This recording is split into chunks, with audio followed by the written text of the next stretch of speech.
Muy buenas, mi nombre es Carlos. Os doy la bienvenida a este programa especial de radio. Radio hecha con corazón desde los humildes estudios de Radio Almenara, la radio libre y comunitaria del barrio de La Ventilla. Os presento a Gadi, que está a los mandos de todo, y también os presento a Laura. Hola. Y a Eva. Hola, ¿qué tal? Ellas son técnicas de integración social, o TIS, que están aquí para darnos a conocer su figura profesional y también nos van a hablar del 10 de enero, que es el Día de los y las Integradoras Sociales. Ellas están asociadas en una asociación que se llama Aptiscam, que es la Asociación Profesional de Técnicos y Técnicas de la Integración Social de la Comunidad de Madrid. Vamos a aprender un poco qué es esta asociación con Marta, que es una compañera que está desde los inicios, así que vamos a dar paso para que nos cuente en qué consiste Aptiscam.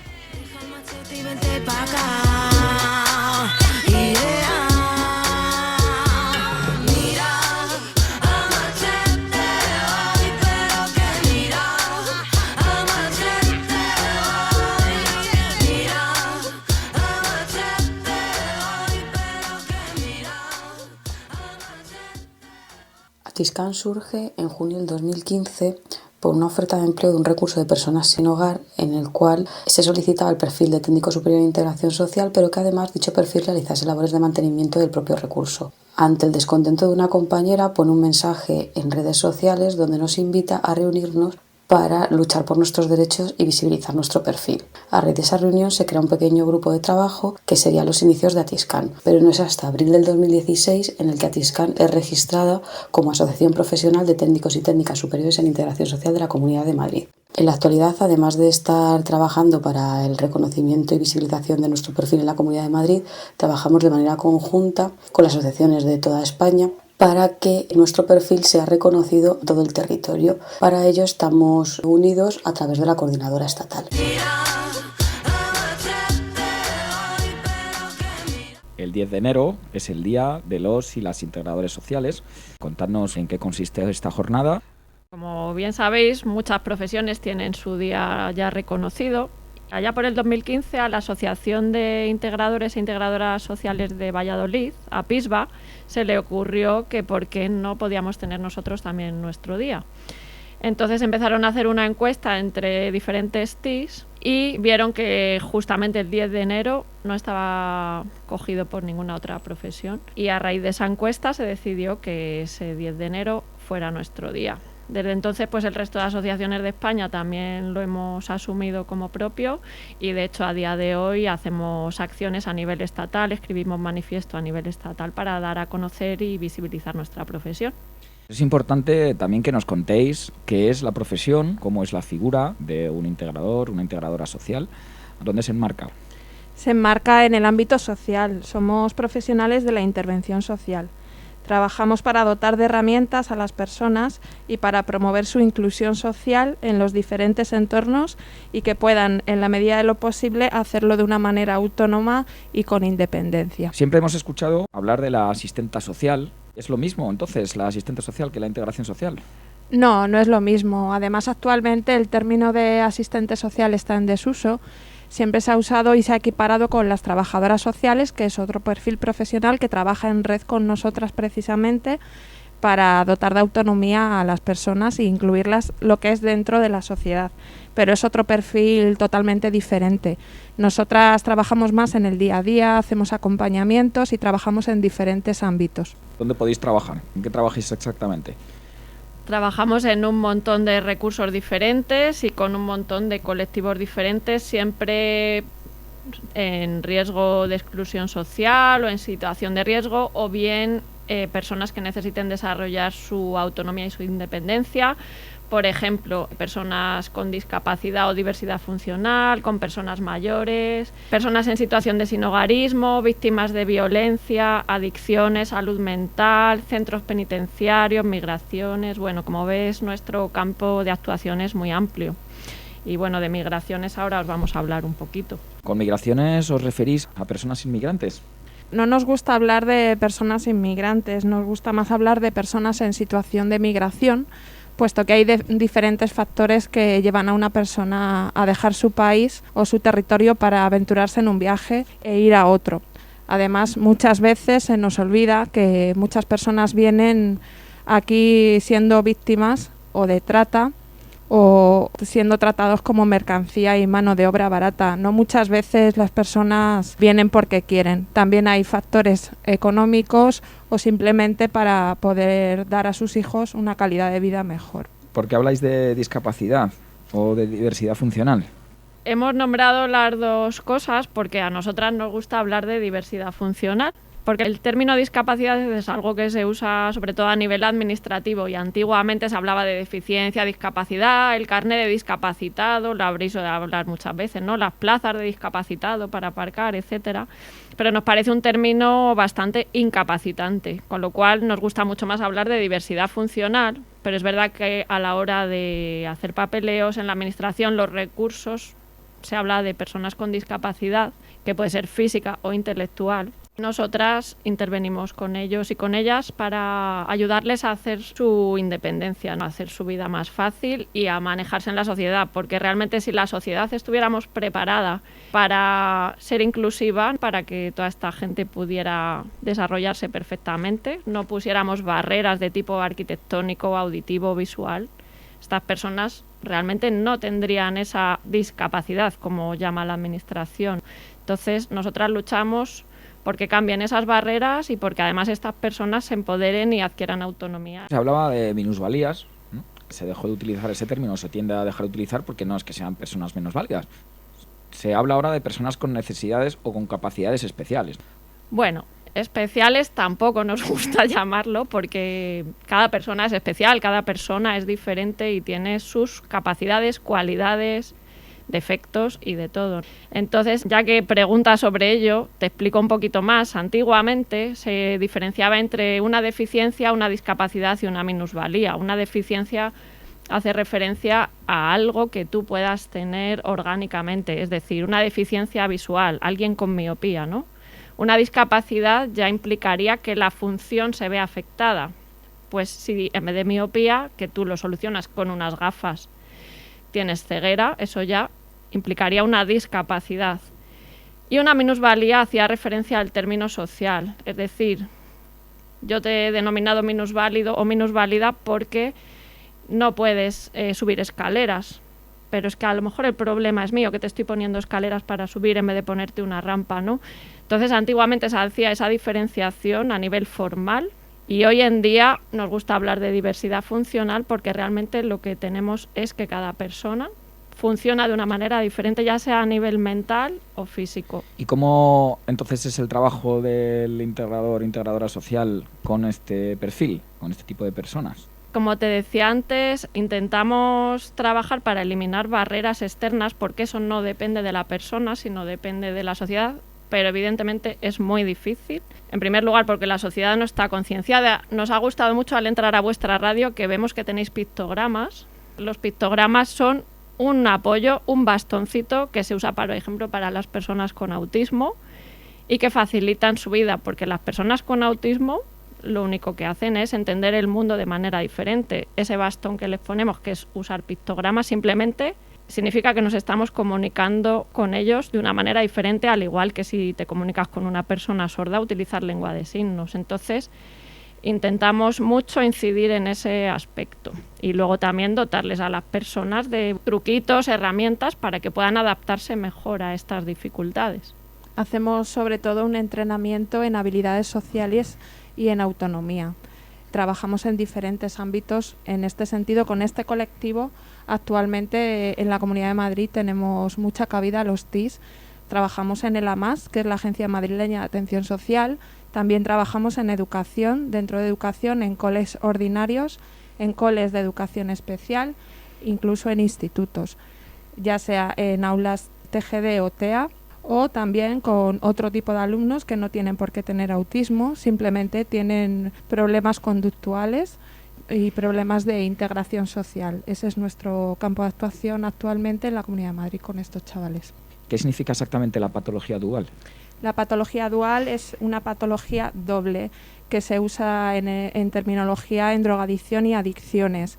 es una convergencia entre una adicción y una patología mental. Normalmente la mayoría de los chavales y personas ya adultas que tienen una adicción a sustancias es muy factible que desarrollen también una patología mental. Estas convergen y fluctúan, y entonces hay proyectos y intervenciones desarrolladas para este tipo de personas, pues no solo tienen una adicción o solo tienen un problema de salud mental.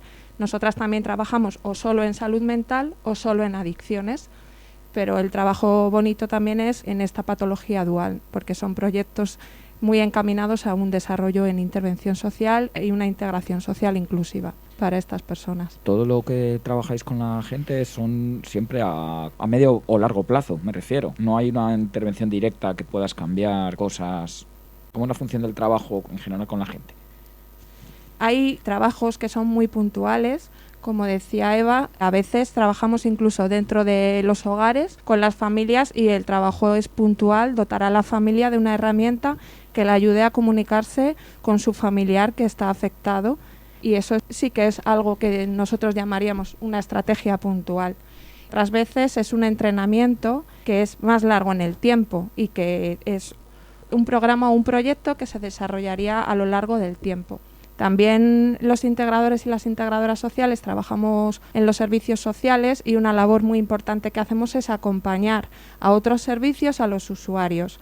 Hay usuarios que necesitan un acompañamiento para ir al médico o para ir a hacer un papeleo porque a lo mejor no es accesible o no lo entienden, incluso también simplemente porque acaban de llegar al territorio español. No os olvidéis que también trabajamos con personas en situación de migración.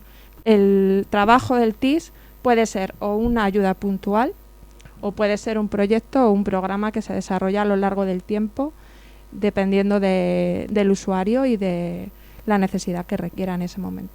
Vamos a escuchar los datos de contacto para contactar con Actiscam.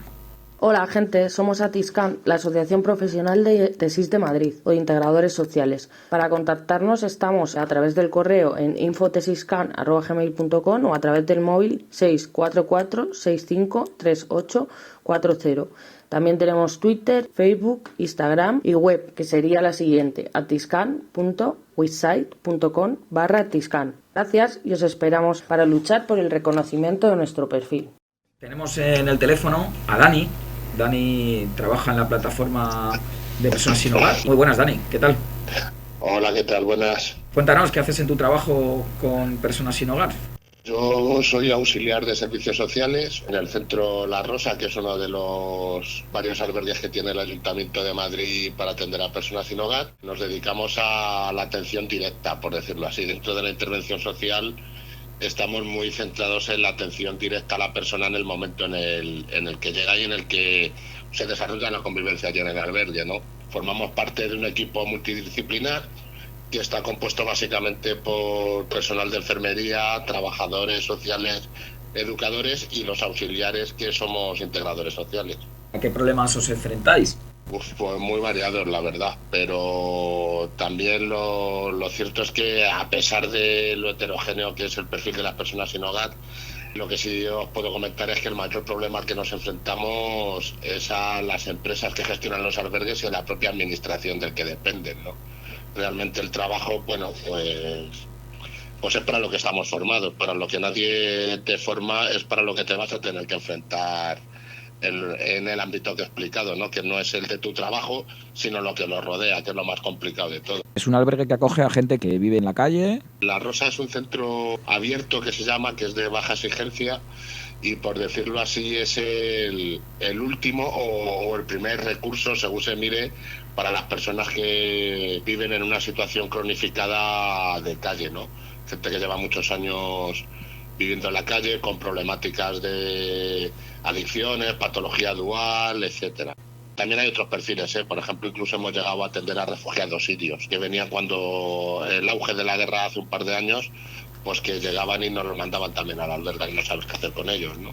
¿Y allí qué dinámicas hacéis con ellos? ¿Les dotáis imagino, de ropa de abrigo, alimentación o Claro, trabajáis sobre el problema? Lo que se hace sí o sí es cubrir las necesidades básicas, que es básicamente no estar en la calle, tener acceso a un mínimo de higiene, alimentación, etcétera. Pero eso solo es el primer paso y lo que debería ser lo que sirviera como enganche. Realmente de lo que se trata es de iniciar un proceso de intervención social con las personas que llegan a nuestro centro y a partir de ahí realizar un enganche que te permita derivarlos a otros recursos e ir normalizando su situación. Pero claro, el problema es que esto al fin y al cabo no llega nunca a desarrollarse del todo. ¿Cómo responde el perfil de la gente ante la ayuda que vosotros le ofrecéis? Hombre, pues como siempre hay de todo, ¿no? Dependiendo de mucho de la situación y del grado de cronificación de esa situación que haya, ¿no? Ten en cuenta que hay mucha gente que cuando llega ya a nuestro albergue han pasado por una historia de a lo mejor 20 años de exclusión social en las que han pasado por distintos tipos de instituciones, con lo cual están totalmente institucionalizados, se conocen incluso cómo te tienen que hablar para que parezca que lo están haciendo bien, ¿no? Por decirlo de alguna manera. Pero bueno, es como todo. Nosotros es verdad que en La Rosa trabajamos mucho desde el vínculo afectivo con ellos, ¿no? Entonces, bueno, pues la relación es bastante positiva para ambas partes, a pesar de las enormes dificultades que hay, ¿no? Porque claro, son situaciones muy complejas y para las que muchas veces no tenemos medios para hacer frente. Pero aún así, desde la vinculación sí que, bueno, pues por lo menos conseguimos mejorar. Somos una suma positiva para la vida de estas personas. ¿Esto es un centro público? ¿Qué relación hay con la administración? Sí y no. Como todo, casi todo en nuestros servicios sociales, nosotros somos un centro que depende del Ayuntamiento de Madrid, es decir, la titularidad es pública, pero la gestión está privatizada, que es como funcionan el 95% de nuestros servicios sociales, ¿no? Entonces, bueno, en nuestro caso, ahora mismo nos gestiona Grupo 5, que es una entidad bastante conocida en el sector de la intervención social, pero que en realidad hace ya unos cuantos años, en 2017 creo que fue comprada por Corfin, que es un fondo buitre, es decir, nuestro centro de atención a personas sin hogar, siendo un centro público, está gestionado por un fondo buitre. Y a partir de ahí, pues ya podéis imaginar todas las dificultades que surgen, ¿no?, de esta situación. ¿Estáis ahora con algún tipo de reivindicación? Nosotros, hace ya unos cuantos años, en el 2017 también, justo cuando compró Confir, pero de aquel entonces estábamos gestionados por Asispa, que no sé si os suena, pero es una empresa que se centra sobre todo en ayuda a domicilio y residencias de mayores y que también hace sus pinitos en donde le van dejando hueco, ¿no? Entonces nos gestionaba a nosotros y a raíz de unos despidos que hubo, que nosotros consideramos injustos porque eran unas no renovaciones del personal temporal, pero nosotros considerábamos que al no haber motivos eran despidos sin precedentes. Empezamos a movilizarnos y hasta el día de hoy no hemos parado en el fondo, ¿no? Es verdad que la situación ha mejorado mucho. Cuando empezamos a organizarnos, la situación en el centro era caótica, incluso a nivel material. El centro eran unas instalaciones no aptas para que viviera nadie allí. Y a base de todas las huelgas, las movilizaciones que hicimos, conseguimos bastantes logros, tanto para nosotros como para las personas que atendemos, porque los delegados y como colectivo, como La Rosa en Lucha, siempre hemos tenido claro que los derechos de las personas que atendemos en realidad son los mismos que los derechos de los trabajadores que trabajamos allí, que van de la mano, son dos caras de la misma moneda. Entonces siempre unificamos las reivindicaciones y después de mucho combate pues conseguimos gran parte de ellas, que se nos aplicara el convenio, que se nos pagaran los complementos como se tienen que pagar, que se tomara en serio la prevención de riesgos laborales, algo que en el sector de la intervención social suele ser un cachondeo, y sobre todo conseguimos, que es una de las cosas más importantes y los que nos hacen estar más orgullosas realmente, fue que el ayuntamiento se viera obligado a construirnos un centro nuevo y a tener unas instalaciones dignas donde las personas que atendemos pues duermen en literas en lugar de dormir en una manta en el suelo como pasaba anteriormente, pero seguimos con una reivindicación básica que no hemos conseguido y que es el reconocimiento de la categoría a los integradores sociales como tal. Los integradores sociales no se nos reconoce que lo somos y se incluye en la categoría siguiente en el convenio de acción e intervención social, con lo cual nos mantienen más precarizados y además se produce una situación un poco complicada que es muy general en el sector, pero a nosotros nos ha pillado muy de lleno, y es que una cosa son las competencias que se te reconocen y otras las que tú desarrollas o deberías desarrollar en tu puesto de trabajo. Por poner un ejemplo, al no reconocérsenos la categoría, nosotros nuestras funciones incluyen dar una toalla y una esponja a quien se quiera duchar. Sin embargo, si nos reconocieran la categoría, nosotros trabajaríamos los hábitos de higiene de estas personas. Parece un matiz, pero en realidad es muy importante, ¿no? Es donde está la diferencia entre un trabajo asistencial meramente o un proceso de intervención social donde se fomenta un cambio en la vida de estas personas real, más allá de evitar que estén tiradas por la calle. Que la administración espabile y sobre todo que se reconozca este perfil profesional, que es uno de los grandes reclamos del día 10 de enero. Ten en cuenta que si la administración no nos reconoce, no hay nada que hacer. Es responsabilidad de la administración reconocer que los integradores y las integradoras sociales existimos como grupo profesional. Somos trabajadores con una cualificación de grado superior y, sin embargo, se nos utiliza para precarizar un sector ya muy precario como es el de la intervención social. Pero eso es voluntad política pura y dura. Si la administración lo reconoce, las empresas estarían obligadas a reconocernos la categoría. Lo que se traduciría en que tendrían que hacer más recursos económicos y ello, por supuesto, no me interesa. Recursos hay, ¿no? Porque, claro, mientras a nosotros se nos niegan esos 150 euros al mes, que para nosotros marca la diferencia entre poder pagar la luz o no, las empresas que gestionan estos recursos, que viven del dinero público exclusivamente, se están haciendo de oro. Por ejemplo, Grupo 5, que como digo es un fondo buitre, hace 2 años hizo un reparto de dividendos por 25 millones de euros. Estos fueron los beneficios netos empresariales que obtuvieron de gestionar albergues para personas sin hogar. Y todo ese dinero es público, estamos diciendo. Sin embargo, que no se reconozca a nosotros, no solo la labor que estamos haciendo, sino como grupo profesional que existimos. Entonces, nos supone un punto de indignación muy fuerte. No es que no haya dinero, es que el sistema de servicios sociales está montado para que esta gente se lucre y a nuestra costa y de mantenernos en la precariedad en la que estamos. Tenernos en la precariedad a nosotras implica también no fomentar esa autonomía y esa inclusión social que decía Dani, lo que conduce a una cronificación de estos perfiles, ¿no? A estos fondos buitre, a estas asociaciones y al tercer sector. Le beneficia que estas personas sigan cronificadas porque son sus clientes. Efectivamente, además, es que todo esto termina siendo una estafa a la ciudadanía, ¿no? En general, tener en cuenta en la gestión de estos centros se licitan en licitaciones públicas de la administración que se contratan y se asignan a una empresa a otra en función del proyecto técnico que presente esa empresa. Pero como luego los integradores sociales no estamos reconocidos como trabajadores, esos proyectos técnicos sí incluyen nuestro trabajo como integradores. Es decir, se presentan proyectos que nunca se van a poder poner a la práctica y lo saben tanto las empresas como la administración.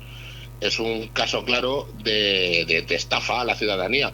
Vamos a pagar por un proyecto que sobre el papel es perfecto y plantea una intervención psicosocial sobre estas personas, pero que en la práctica, para ahorrarse el sueldo de los integradores sociales, no se puede llevar a cabo. Con lo cual, tanto administración como empresa saben que el proyecto es mentira y, sin embargo, se licitan contratos millonarios sobre esta mentira. Es no sé si prevaricación, cohecho o como sea la figura, pero realmente en la práctica es lo que estamos viendo. Cómo se contratan servicios que para ahorrarse el sueldo de quien los tiene que prestar no se van a llevar a cabo, ¿no? Está claro que el pufo viene de que todo esto son intervención de dinero público y que, como siempre, responde al interés de la clase política y no al interés de la ciudadanía. Vosotros estáis asociados también en la plataforma de La Rosa en Lucha, que has hablado de ello, pero no has explicado muy bien cómo os organizáis. Nos organizamos en su día, estamos organizados sindicalmente, tenemos nuestra representación, somos delegados de comisiones obreras y también de CGT, pero entendimos que es como entendemos nosotros que se debe realizar el sindicalismo, que tiene que ser un sindicalismo de clase, democrático y sociopolítico, y desde este punto de vista sociopolítico es donde nosotros incluíamos que si nosotros como trabajadores de un sector concreto queremos avanzar en nuestros derechos, solo lo podemos conseguir si avanzamos también en los derechos de las personas a las que atendemos, porque como decía antes, son dos caras de la misma moneda. Entonces planteamos La Rosa en Lucha como una manera de vincularnos al resto de movimientos sociales un poco influidos, porque cuando surgimos estaba todo el conflicto de Coca-Cola en Lucha y algunas otras luchas obreras que dieron ese salto más allá de las siglas sindicales a convertirse en una especie de movimiento social, ¿no? Y es que es lo que nosotros creíamos, porque si bien reivindicábamos que se nos pagara el convenio y se nos reconociera la categoría, también reivindicábamos que la gente no tenía por qué dormir tirada en el suelo, sino que tenía derecho a dormir en una cama en condiciones o a tener duchas con agua caliente, ¿no? Y además teníamos claro que para poder ganar esta lucha no íbamos a depender de nosotros mismos. De hecho, si ganamos fue porque en las concentraciones había muchísima más gente que el total de los trabajadores de la plantilla. Conseguimos aliarnos con mucha gente, por ejemplo, con las compañeras del servicio de ayuda a domicilio, que ahora están tirando ya para adelante del sector también con su lucha, o por ejemplo con la plataforma por la remunicipalización de los servicios públicos de Madrid, con la que establecimos una alianza muy cercana y de la que formamos parte, porque realmente entendemos que el problema precisamente es ese, ¿no? Es un problema no solo sindical de gremios, sino un problema político que se genera por el modelo de gestión de los servicios públicos que tenemos, que es un modelo de gestión neoliberal privatizado, esto que llaman ahora colaboración público-privada, que lo que significa es que mientras yo le tengo que racanear un vaso de leche a una persona sin hogar, la empresa que gestiona mi centro se reparte 25 millones de euros en un año, ¿no? Y todo de dinero público.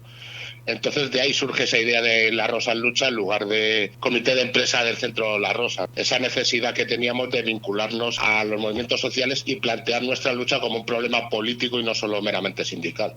Gracias por contarnos todas estas realidades. Mucho ánimo con vuestra lucha, que sigáis haciendo esa labor tan importante que hacéis.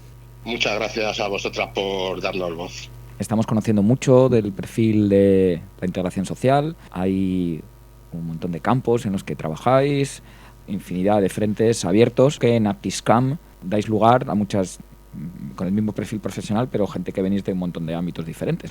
¿Cómo os asociáis? ¿Juntáis todos esos ámbitos? ¿Cómo trabajáis en Aptiscam? Antes queríamos contaros que este problema que ha explicado Dani en el tema de su centro de trabajo concretamente, también lo sufrimos en todos los demás ámbitos, porque como él bien decía, el 95% de los recursos sociales están externalizados, a pesar de que los servicios sociales son un pilar del llamado estado del bienestar.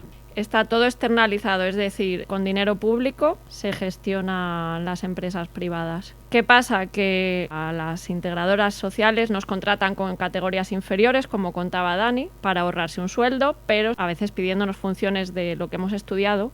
Y al igual le pasa a personas de otras categorías superiores, educadores sociales, trabajadores sociales, que los contratan como TIS para también ahorrarse su sueldo aunque tengan una categoría superior. Esto es un problema muy grande que tenemos junto con el voluntariado.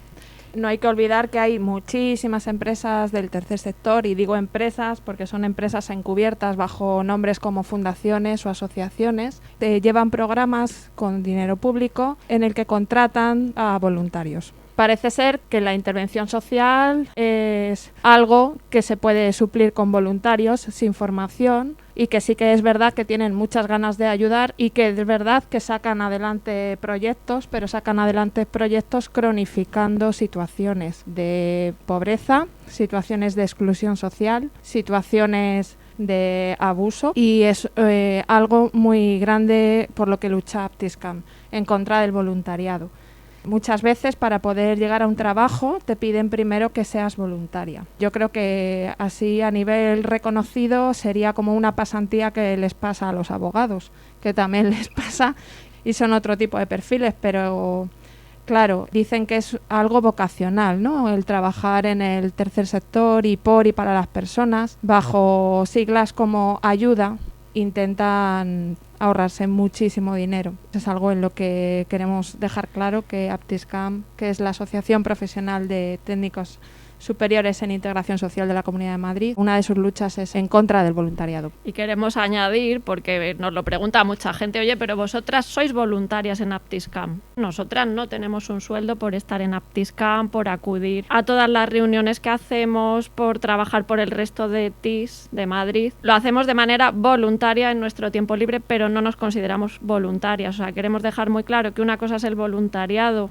en el cual se está supliendo una categoría profesional cualificada con nuestro trabajo de forma voluntaria en una asociación, que lo que consideramos que es activismo, porque lo que hacemos es luchar por la defensa de nuestra profesión. Y ahí queremos matizar muy bien esta diferencia entre voluntariado y activismo. No sé si me he imaginado, por ejemplo, el trabajo de Dani en ese albergue en el que trabaja. Hay mucha gente que acude allí para echar una mano de manera voluntaria y me has dicho que te obligan a ser voluntaria, pero personas con perfil profesional, o sea, personas con titulación. Hay de todo. Evidentemente, una empresa que tiene un voluntario formado en lo social le viene muy bien porque se está ahorrando un salario y encima esa persona está formada y puede hacer un trabajo voluntario adecuado, pero pueden coger a personas de cualquier categoría. Que nos encontramos muchas veces que estamos trabajando con una persona en situación de calle, por poneros un ejemplo, ya que hablamos de ello, en situación de adicciones, que son procesos muy largos y muy lentos, salir de ellos. Te llega una persona voluntaria con toda su buena intención del mundo y le dice: no te preocupes, si a ti te vamos a conseguir una casa, no te preocupes si tú vas a salir de esto. Esa persona voluntaria jamás se ha puesto en la piel de esa persona, jamás ha estudiado nada relacionado con lo social y no se ha planteado qué es la intervención social como tal.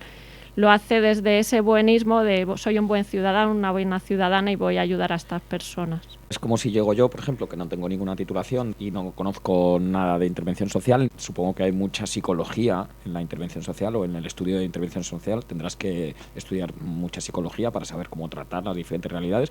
Y voy allí porque digo, bueno, pues que voy a repartir mantas, que habrá una montaña de mantas allí y voy a repartir. Entonces, esa persona está supliendo una vacante de un perfil profesional formado. Es lo que estamos denunciando, ¿no? Bueno, en el caso de repartir mantas en concreto, como decía Dani, hay que diferenciar un poco entre el trabajo asistencial y el trabajo educativo o la intervención social. El hecho de repartir una manta puntualmente puede ser una ayuda, una colaboración, pero que se enmarca dentro de un proceso mucho más amplio. O sea, si yo un día necesito descargar mantas, evidentemente para eso no hay que tener una formación. Pero ¿dónde estoy enmarcando yo eso? Otra cosa es que una persona voluntaria diga, me voy a dedicar a repartir mantas para que esta persona duerma calentita, entre comillas, esta noche. No, es que nosotras, como profesionales de lo social, queremos trabajar para que esa persona poco a poco salga de esa situación de calle. No queremos paliar que esa noche tenga una manta para dormir. Entonces, bueno, aquí esto es o sea, tiene muchas aristas este tema. Entonces, puntualmente puedes ayudar con una manta, pero tienes que plantearte más allá, ¿estoy ayudando o estoy cronificando una situación? Entonces, irando a PISCAM, el fin de esta asociación, aparte de reclamar, que la principal reclama lo del reconocer el perfil profesional, ¿qué más luchas tenéis? ¿Qué más frentes abiertos tenéis? Bueno, actualmente trabajamos en red con la Coordinadora Estatal de Asociaciones Profesionales de Integradores Sociales para que el perfil profesional se visibilice en todo el territorio y llevamos a cabo diferentes luchas y apoyamos luchas que se están llevando a cabo en otros territorios y también nos beneficiamos un poco de lo que ocurre en otros territorios. Por ejemplo, si en un territorio, por ejemplo, en la Ley de Servicios Sociales de Valencia se incluye el perfil profesional y estamos en red y lo sabemos, pues podemos luchar para que en la Ley de Servicios Sociales de Madrid, de la comunidad, también se nos incluya, puesto que es más fácil. Otras cosas que hacemos es visibilizar el perfil también en institutos de formación profesional donde se imparte el módulo que da salida a la profesión. Los nuevos profesionales de la intervención sepan dónde se enmarca su categoría y la reivindicación y las luchas que pueden hacer. También estamos incluidas como asociación en la Marea Naranja de Madrid, que es un movimiento ciudadano, como sabéis, salió a raíz del 15M y demás. Venía de antes la Alianza por la Defensa de los Servicios Públicos Sociales. A raíz del 15M y demás, todas las mareas ciudadanas que surge la Marea Naranja, que está compuesta por ciudadanos y ciudadanas y también por entidades, Colegio de Trabajo Social, de educadores y educadoras sociales, sindicatos, etcétera. Estamos incluidas ahí y tenemos una fuerte representación de cara a reuniones con políticos y políticas, porque al final, si atacamos la raíz, que en Madrid el gran problema que tenemos es que la Ley de Servicios Sociales es muy mala, o sea, no nos reconoce a nosotras como figura. Bueno, tiene una serie de problemas en los que no vamos a entrar ahora porque sería otro tema, otro programa. Entonces ahí nos coordinamos con otras asociaciones, colegios profesionales para trabajar sobre ello. Y bueno, básicamente esas son las líneas que tenemos abiertas actualmente, ¿no? Así más fuertes. Sí, actualmente esas son las líneas. En Aptiscam trabajamos de manera asamblearia, nos reunimos mensualmente y bueno, tenemos como comisiones de trabajo en las que invitamos a cualquier profesional integrador o integradora social de la Comunidad de Madrid a que se una a nosotros, incluso que si quieren que les apoyemos en alguna reivindicación, alguna lucha, o se les ocurre alguna cosa que podamos hacer desde la propia asociación, les invitamos a participar. También a estudiantes. También a estudiantes, efectivamente. Es importante que el día 10 de enero se hable de este tema, el día de la integración social, del perfil profesional de integrador e integradoras sociales. Vamos a ir terminando. No sé si tenéis alguna otra cosa que añadir. Tenéis que aprovechar este momento, que tenéis el micro para vosotras. Le queríamos decir a los y las integradores sociales que la lucha se hace en conjunto, o sea, que no somos 4 personas trabajando para el colectivo, que queremos y necesitamos unirnos como colectivo, como categoría, como perfil profesional, y les animamos a que se acerquen a la asociación, ya sean estudiantes, estén terminando de titular o no, o personas en activo o en paro, pero que hayan estudiado integración social, que sin la suma de todas no podemos conseguir grandes cosas y es imprescindible que se nos reconozca ya. Y también recordar el 10 de enero, que tenemos en Madrid por costumbre hacer cosas como esta, como acudir a una radio, visibilizarnos de alguna manera, y por costumbre también tenemos hacer una pequeña fiesta a la que estáis todas invitadas y publicaremos en redes sociales. Y sobre todo agradeceros a Radio Almenara habernos acogido. Y a Gaby, que ha sido una gran sorpresa también, que el técnico es también integrado social. Muchas gracias por darnos a conocer, darnos este espacio y estar aquí con nosotras. Muchas gracias. Gracias a vosotras también por participar, por ser gente activa, por apoyar también las radios libres y comunitarias. Vamos a cerrar el programa y vamos a desear que sigan las ondas libres, reivindicativas y todo marche bien. Un saludo muy grande, gracias Gadi y gracias chicas por estar aquí. Hola gente, somos Atiscan, la Asociación Profesional de TESIS de Madrid o de Integradores Sociales. Para contactarnos estamos a través del correo en infotesiscan@gmail.com o a través del móvil 644-653840. También tenemos Twitter, Facebook, Instagram y web, que sería la siguiente: atiscan.wixsite.com/atiscan. Gracias y os esperamos para luchar por el reconocimiento de nuestro perfil.